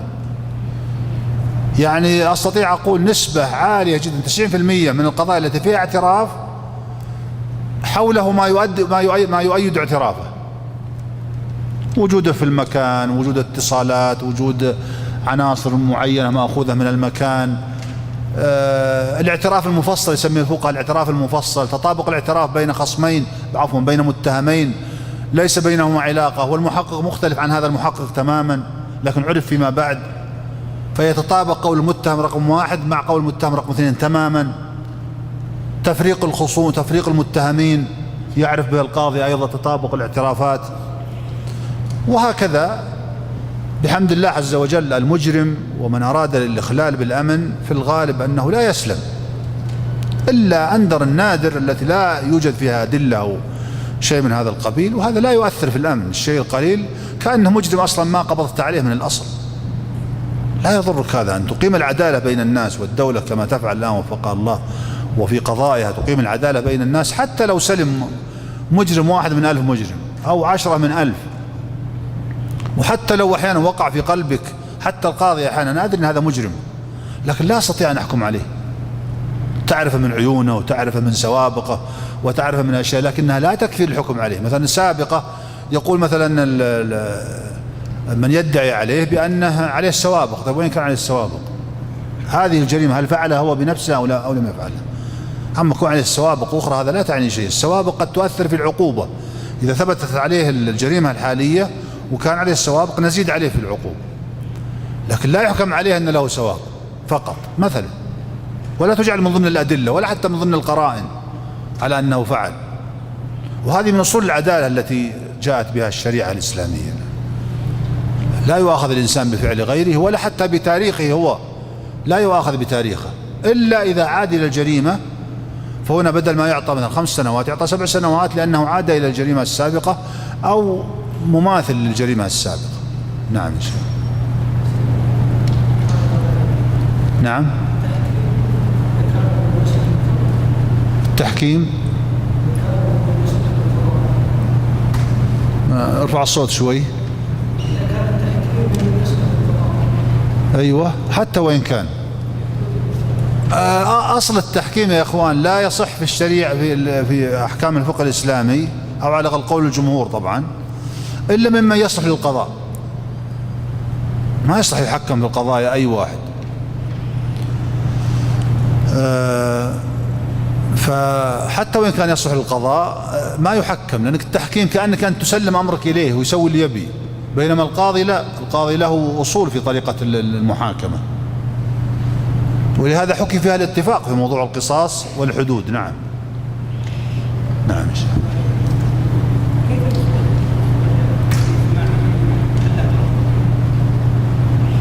يسأل زميل يقول كيف يخرج حديث ماعز حين قال هل لا تركتموه؟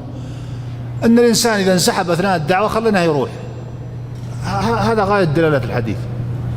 لكن ما أقول مثلا كثرت جرائم الزنا مثلا عندنا كثرت، وجاءت النيابة العامة عندنا وقالت لابد من التشديد على المجرمين، وجاء واحد قال اتركوني أروح أنا مثلا، ما نترك يا أخي، أنا رجعت عن اعترافي، ما نقبل رجوعك عن الاعتراف. لكن بينما تكون أوضاع عادية ولا فيها إشكالات ولم نرى أن نلاحق هذا الرجل بعينه، فإذا ذهب بنفسه وخرج تركناه يذهب. فليس في الحديث دلالة على أن هذا رجوع عن الاعتراف أبدا، أنا لا أعرف به. لكن ما هو أقوى منه أن الأصل بقاء الاعتراف، ولكنه دلالة متوسطة ترفع وتمنع بالشبهة. نعم.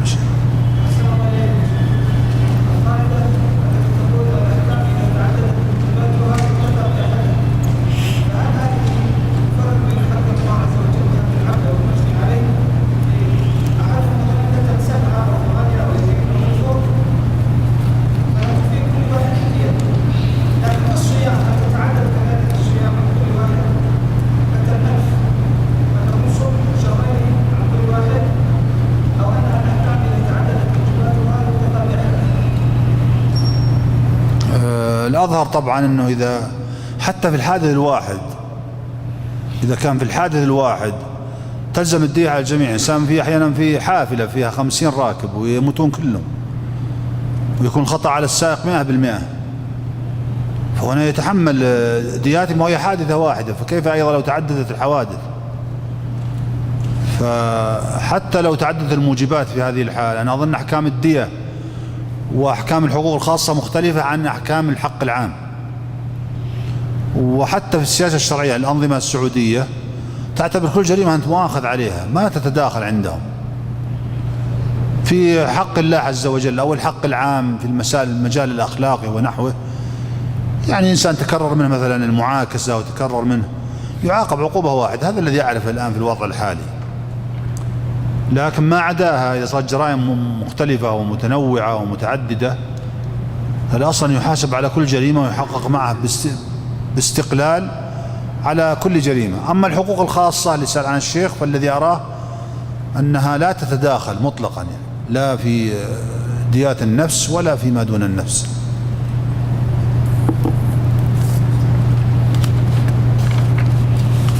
طيب تفضل يا شيخ.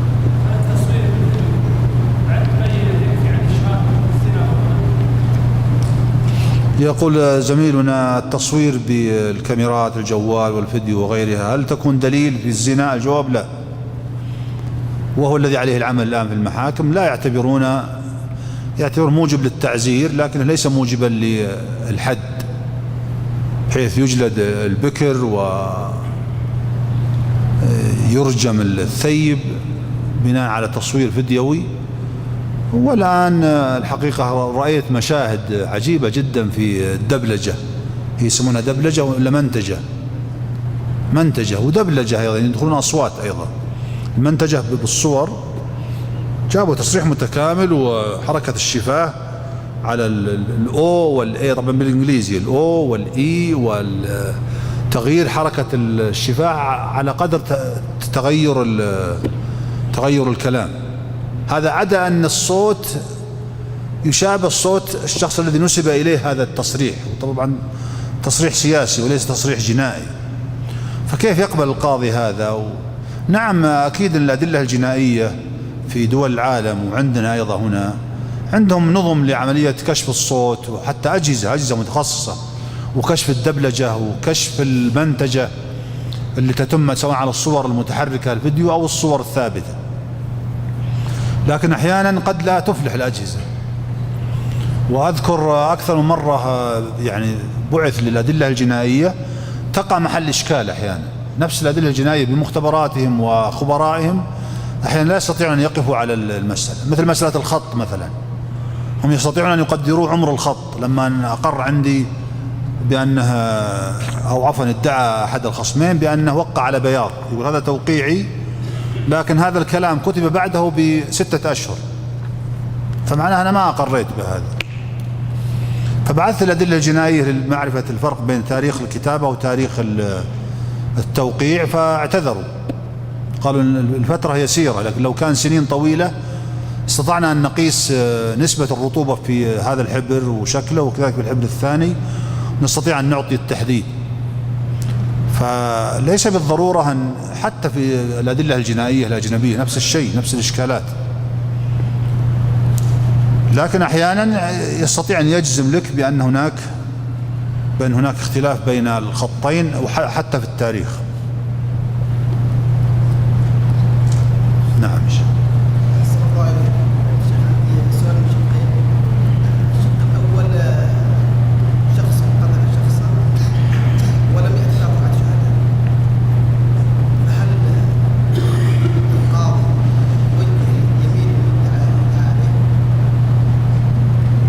في زنا، نعم الزنا ليس فيها يمين، وذكرنا احنا ان الحدود لا يمين فيها، ذكرنا في احدى القواعد لا يمين في الحدود الا حد القذف. اذا قلنا بان حق محض للآدمي ففيه اليمين، فاذا نكل المتهم بالقذف وحلف المقذوف استحق العقوبة على هذا التخريج.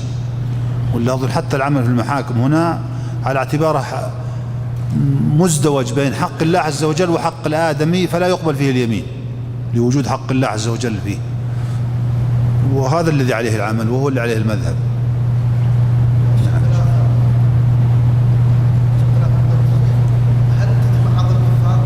نعم كفارة.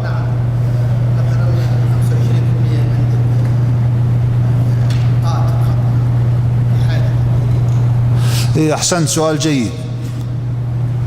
إذا تجزأت نسبة الإدانة إلى 50-50 ولا 25-75 أو أي نسبة، المهم أنها لم تكن كاملة على أحد الأطراف، الكفارة تتجزأ. طبعا أنت بنيت على الفتوى عندنا على هذا وهو الصحيح والراجح. هناك قول آخر بأنها تتجزأ بنفس النسبة، يعني أن هذا يأخذ نصف وهذا يأخذ نصف الكفارة أيضا. يعني مثلا إذا أراد عتق رقبة لو كان موجود غير موجودة، لكن يكون عليه نصف الرقبة وعليه نصف الباقي، يعتقون رقبة واحدة. وإذا كان صيام شهرين متتابعين هذا عليه الشهر وهذا عليه الشهر، هذا معنى تجزؤ الكفارة. لكن الراجح وهو عليه الفتوى، لا أعرف خلاف بين مشايخنا في هذا، لأنها لا تتجزأ. فاللي عليه 50% يصوم شهرين، واللي عليه 50 الأخرى يصوم شهرين. ولو أن مثلا كلهم 25 25 25 كل واحد منهم يصوم شهرين. نعم يا شيخ. الآن قرية الرجل يكون معه كيف؟ قرية الرجل يكون معه على قرار المجمع الفقهي، وإن كان ما ذكروا القرية والجيران وكذا، لكن من لوازم ما تتضمنها القاعدة أنها القرية الواحدة إذا اعتادوا في الجوائح أن يقوم بعضهم مع بعض ولو كانوا ما بينهم قرابة أبدا، أنها تقسم عليهم، أنهم يكونون عاقل. إذا قلنا أن خلاص عرفنا العلة هي من يقوم بالنصرة. من الذين يتناصرون؟ هم أهل هذه القرية، ربما من قبائل متنوعة، ربما أيضا لا ينتسبون إلى قبائل، ولا في مشكلة. فعلى القاعدة نعم يجري عليهم ذلك. لكن المسألة المشكلة اللي يقول أدعو إلى دراستها من المجامع الفقهية قضية وضع العاقلة الإلزامي، بحيث أنه يلزم مجموعة أن يكون عاقلة لبعضهم البعض. يعني ما أقبل مثلا تسجيلك في الأحوال المدنية اللي يقول وين عاقلتك؟ خلاص في التنظيم تراجع كذا وتنتمي إلى أحد المجموعات. هؤلاء 3000 شخص يتعاقلون الدية، فمعناه كل واحد، أو نقول 3000 مثلا و70، عفوا 3700، معناه كل واحد بيدفع كم من الدية؟ صارت كم، 10 ريال ولا 100 مثلا. وكان توزع 20 درهم، حتى كان عندهم قاعدة إذا زادت عن 20 درهم معناه كأنها كثيرة على الشخص. 20 درهم ترى الآن يعني قريبا 150 ريال إلى 200 ريال 20 درهم. فهل هذا يصلح؟ بمعنى أنهم ليسوا أهل نصرة في الواقع. أهل القرية خلاص أهل نصرة، أهل الديوان أهل نصرة، القبائل أهل نصرة بين بعضهم البعض، النقابات المهنية وغيرها في بعض البلدان هي نصرة، ينصر بعضهم بعض ويدفعون عن بعض. لكن محل الإشكال هل يشرع أن نجعل المشاركة 100 ريال فقط؟ فإذا وقع بين هذه المجموعة تشكل 3700 شخص يدفع كل واحد 100، فإذا لم يدفع أدب، أنا في إلزام. نعم، هذا يدخل باب السياسة الشرعية فيما أرى مبدئيا ويحتاج إلى بحث. نعم. نعم، أي قاعدة؟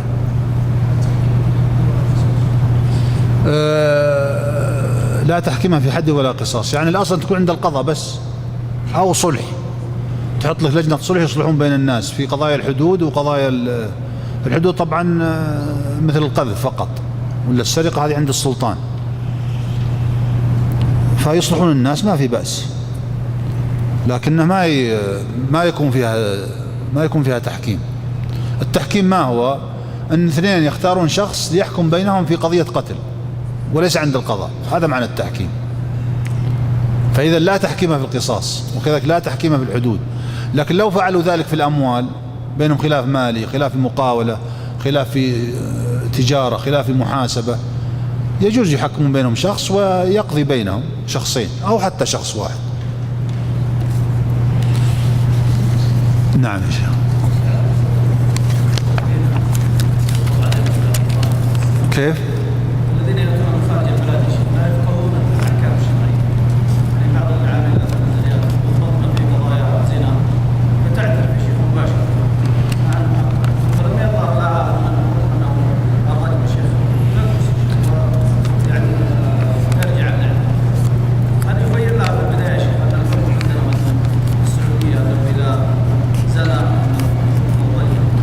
والله أرى ذلك، نعم أرى ذلك يعني.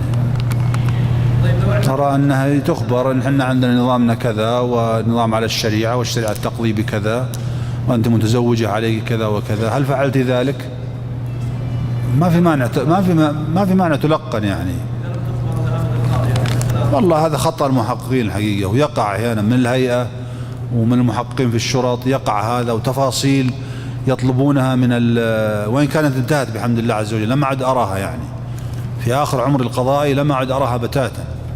يعني يجي المحقق أكيد أن الزاني أو الزانية ما قالت، يذكر أدق التفاصيل في قضية الجماع، ما حد راح يسولف لك أبدا إلا أنت سألته أصلا. فالسؤال الابتدائي خطأ أصلا، لا من المحتسب ولا من رجل الهيئة ولا حتى من البيت في الرجل في أهل بيته ولا أي شيء. كثرة التفاصيل غير جيدة. ولو أنه رأى أن ليس هناك معاني تستوجب الرفع إلى السلطان خليها تروح، حتى رجل الهيئة ورجل الشرطة.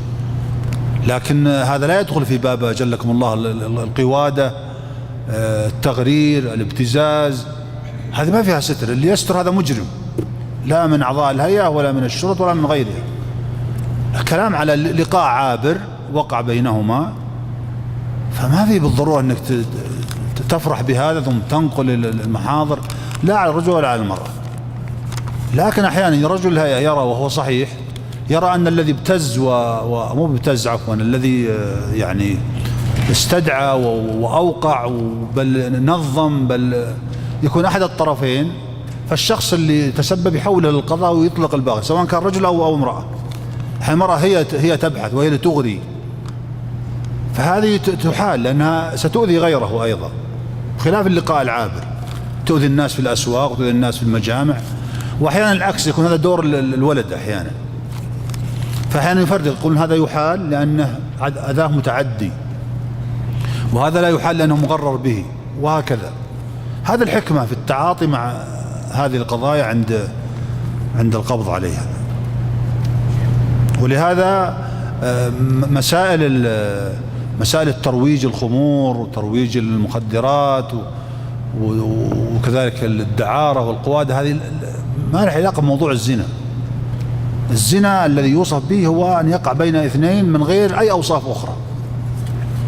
يقول هل ينقض الوضوء في أكل الكبد الإبل؟ يعني الأقرب والله أنه لا ينتقض، لا يعد لحما والله أعلم. وأما شرب اللبن فهو أوضح. من كان يقيم في قرية ثم ذهب إلى مدينة ومن هذه المدينة نوى السفر، هذا أجبنا عليه يبدو، أجبنا عليه الأخ كان بعد الدرس. هل لك كتاب يضم القواعد والضوابط الفقهية في كتاب العبادات؟ ليس هناك كتاب، لكن لي درس وهو مسجل في جامع عثمان عن تخريج الأصول على الفروع على الأصول من كتاب زاد المستقنع،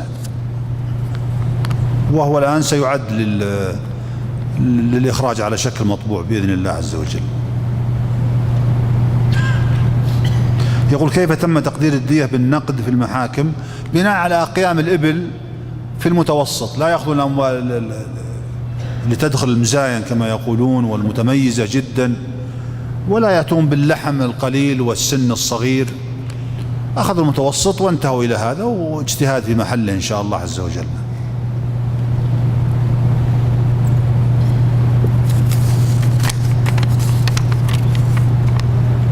لكن نقول التقدير يعني المستحسن يكون سنوي، هذا أفضل. كل سنة يجدد التقدير أو يزاد أو ينقص بحسب اختلاف أقيام الإبل، ما دام اعتمدوا الإبل في هذا. يعني من غير مناسب أنه تكون 100,000 ثم تصير 370,000 مثلا، فجيد لو يكون مبدأ عند المحكمة العليا في هذا حسن. يعني كنت أقود سيارتي نهارا، وفي أثناء سيري بالسيارة عبرت مواشي الطريق فتداركت الأمر فحرت السيارة عنها فكسرت رجلها الشاة، فما الحكم؟ أيضا لابد من محقق يعني يعرف الحال وطريقك وأذون وعدم إذن، طريق لك أو لها. الأصل طبعا في الغنم أنها تحفظ، يكون معها راعي، من مثل الإبل تترك أحيانا فترة ثم يلحقها الراعي أو شيء من هذا القبيل. تحتاج إلى تحققات حتى نصل إلى مقدار مسؤوليتك في هذا الحادث. هذا، وسبحانك اللهم وبحمدك أشهد أن لا إله إلا أنت أستغفرك وأتوب إليك.